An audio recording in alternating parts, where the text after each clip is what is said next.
मायाच्या मळ्यात झाली काय गंमत, जेवायला बसली भाज्यांची पंगत. पंगत बसली अशी मजेदार, जेवण होते रुचकर फार.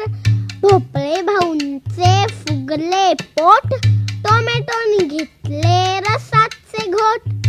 भेंडीबाईला झाले आळणीत सारे, मिरचीबाईला लागले तिखट फार.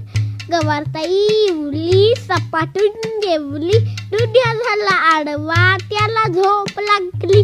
कोबीताई म्हणाल्या काहो मुळे काका, कांद्याची स्वारी दिसे नका. कांद्याची स्वारी दिसेल कशी, आज तर त्यांची एकादशी.